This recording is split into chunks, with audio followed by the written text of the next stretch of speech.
was a shock, believe you me. When I went into the office after the first night of interviewing, no one would expect that Kamala Harris would have leapfrogged over Donald Trump into the lead.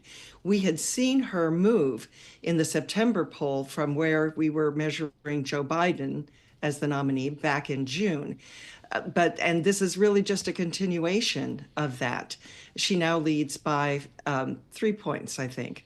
Cheers, everyone. Dave Brown here with the New Populist. Thank you for joining me.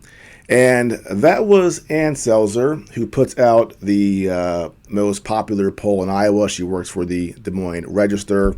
And that poll, like you said, showed Kamala Harris being 3 points ahead of Donald Trump going into the election this week.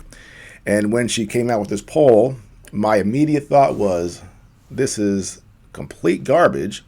But a lot of people on the progressive side, the mainstream media, they immediately grabbed onto this poll and were waving it around saying this could be a huge problem for Trump, and this could signal that Kamala Harris had a much stronger path in Iowa and the Midwest generally, and that this might be a real bad signal for the Trump campaign. And here's a few examples of them jumping on this poll. I'm going to start with Katie Couric, who is interviewing Larry Sabato, who also does polling and does his prognostications. And here's what they said. Let's get right to it, Larry. Okay. Everyone's talking about this Iowa poll, and I'm going to let you explain what it shows, and then we'll talk about what it means. Yes, this is a well-established poll with a great track record. It's not perfect. No poll has a perfect track record. It's been mainly right. A few times it's been wrong. Conducted by Ann Selzer, is very well known, and she focuses mainly on Iowa. She knows Iowa like the back of her hand. So let me ask you, over the weekend, this Iowa poll. And this is on CBS. And it was interesting. This morning, I was in the green room of CBS Mornings talking to Republican strategist Terry Sullivan. Yes. And I said, hey, this poll had sort of a seismic effect on the people who watch this stuff. And he said, Ann Selzer, who's a fabulous pollster, he's like, she's great, but there is a mystique around her numbers that may not be often warranted. Sure. Because she gets it wrong just as many times as other people get it wrong. What do you say to that? Ann Selzer got it right in 2016 and 2020 in Iowa. Her polling had more Trump support than was visible in other public polls and more visible nationally. Same thing in 2020. She has been spot on with every presidential poll she has done in this millennia, except for one in 2004.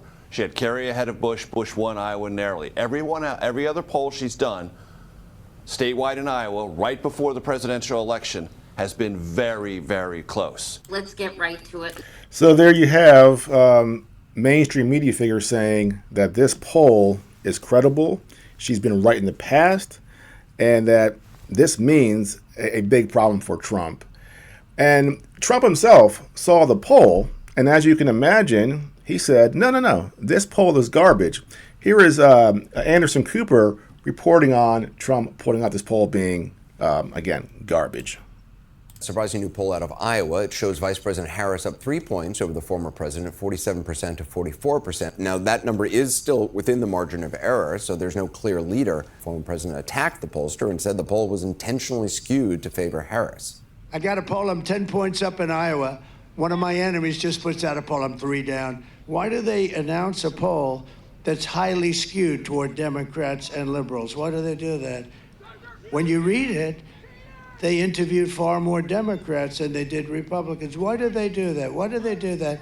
When former President Trump says we interviewed more Democrats, well, that's what came out of our data. We did nothing to make that happen. The best news I can deliver is my best shot at what's true, because then you know what you're working with and you can make adjustments as you need to. But I can't see that there's any advantage to me or my career in messing with the numbers to make it look a particular way. Surprising new poll. So that is Trump, and the response from Ann Selzer saying, I'm doing my job. I have no reason to skew a poll. I'm just following the data. Well, it is after the election. What actually happened? Well, let's check it out. So first, 2016, Trump won Iowa by almost 10 points. 2020, he won by about 8 points. And in 2024, he won by over 13 points. So that means Ann Selzer got it wrong by 16 points. How does that happen? Especially when you look at other polls from Iowa that show, oops, there it is. I'm sorry, I showed the wrong one. That's the 13 points there. But other polls from Iowa showed that Trump was up fairly significantly. We had Emerson here, 10 points. Another poll here, I think it's +6. So her poll was an outlier. Now, if you're a pollster and you're an outlier, you really think let me dig into what I have here to make sure that I'm not going to be made to look a fool if I'm wrong by, say, 16 points. But apparently, she did not do that. She said, I'm just following the data. I have all this information that abortion is a huge issue, and that's driving women to the polls, and that's driving Republican women to change their votes. So my data is not crappy, so I'm going to stick with it. So that's what she said. But again, she was wrong by 16 points. So the question is, what actually happened here? Why was she wrong? And there's a few reasons why. The first one is that she just missed completely. She just completely screwed up. She's being completely honest, and she was following data. It was giving her the wrong signals, but she went with it, and she was just completely wrong.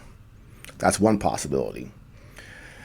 The other possibility is that she was doing a favor for the Democrats on the eve of the election to affect voter turnout.